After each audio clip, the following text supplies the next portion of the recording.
छत्रपती एज्युकेशनमध्ये तुम्हा सर्वांचे हार्दिक स्वागत आहे. I am portraying best student from GMC. आज आपण या व्हिडिओमध्ये एक सर्वात महत्त्वाच्या माहितीबद्दल माहिती घेणार आहोत. सर्वात महत्त्वाचा एक GR आलेला आहे आणि गुड न्यूज पण आहे ओबीसी आणि SC कॅटेगरीसाठी. गुड न्यूज आहे ओबीसी आणि SC कॅटेगरीसाठी. तर याच्यामध्ये सर्वात महत्त्वाचा GR आलेला आहे, तर त्याच्याबद्दल आपण माहिती घेऊन आहे आणि हे 25-26 पासून लागू होणारा GR आहे. तर बघा, या वर्षी ज्या विद्यार्थ्यांचे ऍडमिशन मिळाले त्यांच्यासाठी ओबीसी आणि SC कॅटेगरीचे जे विद्यार्थी आहेत त्याच्यासाठी खरंच गुड न्यूज आहे.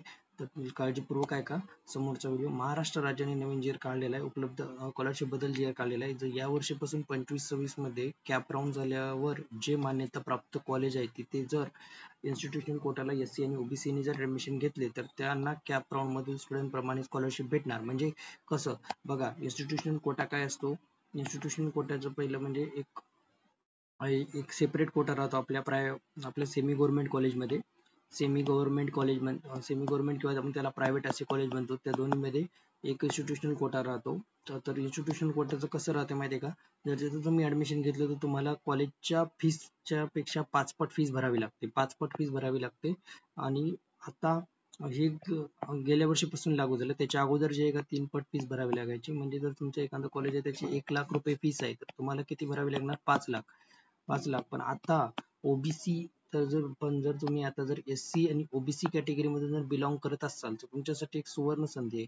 तर तुम्ही जर इन्स्टिट्यूशन कोटामधून जर ऍडमिशन घेतलं तर तुम्हाला आता मात्र फक्त फीस किती भरावी लागणार? तर आपल्या कॅप राऊंड थ्रू जेवढी फीस भरावी लागते का तेवढीच. म्हणजे समजा एखाद्या इन्स्टिट्यूशन 1 लाख रुपये फीस आहे, तुम्हाला किती भरावी लागणार? त्याच्या कॅप राऊंड थ्रू कशी आपण OBC ला किती भरतो? 50,000 रुपये भरतो, तेवढी तुम्हाला भरावी लागणार नाही. आणि SC कॅटेगरीला 10,000 जी भरतो तेवढीच तुम्हाला 10 ते 15,000 जी भरत असतो तेवढी तुम्हाला भरावी लागणार. म्हणजे जेवढी कॅप राऊंडला तुमची कॅप राऊंड प्रमाणेच तुम्हाला फीस भरावी लागणार. तर तुम्ही बघू शकता तुमच्यासाठी किती मोठी संधी चालून आलेली आहे. तर हे झालं थोडक्यात माहिती.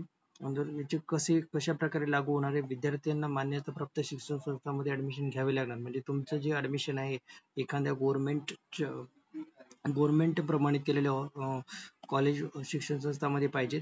वेदांता पालघर सारख्या इन्स्टिट्यूटमध्ये तुम्हाला ऍडमिशन घेतल्यावर चालणार नाही, कारण की ते प्रायव्हेट इन्स्टिट्यूट आहे. त्याचा गव्हर्नमेंटशी काहीच तेवढा संबंध नाही आहे. त्याच्यामुळे तुम्हाला जे आहे गव्हर्नमेंटच्या अंडरग्राऊंड असलेल्या कॉलेजमध्ये ऍडमिशन घ्यावं लागणार. सर्व राऊंड झाल्यानंतर इन्स्टिट्यूशन कोटामधून ऍडमिशन पाहिजे. म्हणजे तुम्ही असं सर्व राऊंड झाल्यानंतर तुमचं इन्स्टिट्यूशन कोटामध्ये ऍडमिशन पाहिजे, त्याच्या अगोदर नाहीये.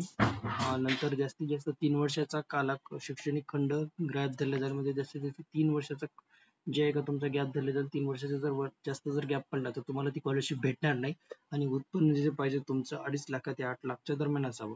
या 4 गोष्टी सर्वात महत्त्वाचं. विद्यार्थ्यांनी मान्यताप्राप्त शिक्षण संस्थेमध्ये ऍडमिशन घ्यावं लागेल.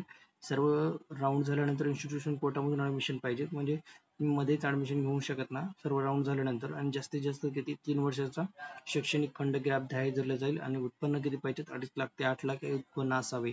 तर OBC आणि SC कॅटेगरीवाल्या विद्यार्थ्यांना खरंच एक सुवर्ण संधी चालून आलेली. या संधीचा त्यांनी भरपूर फायदा घ्यावा. एवढंच या व्हिडिओमधून सांगण्याचा प्रयत्न आहे. व्हिडिओ आवडल्यास व्हिडिओला लाईक करा, चॅनलला सबस्क्राईब करा. काउन्सिलिंग बद्दल कसलाही डाऊट असेल तर तुम्ही कमेंट करू शकता, त्याच्यातून तुम्हाला उत्तर कळेल. आणि जर तुम्हाला काही जरी डाऊट असेल तर आम्हाला मेसेज करू शकता, त्याच्यानंतर पण तुम्हाला पूर्णपणे माहिती दिली जाईल. आणि जर तुम्हाला पूर्ण काउन्सिलिंगची माहिती पाहिजे असेल आमच्या व्हॉट्सअप ग्रुपला जॉईन व्हा. धन्यवाद.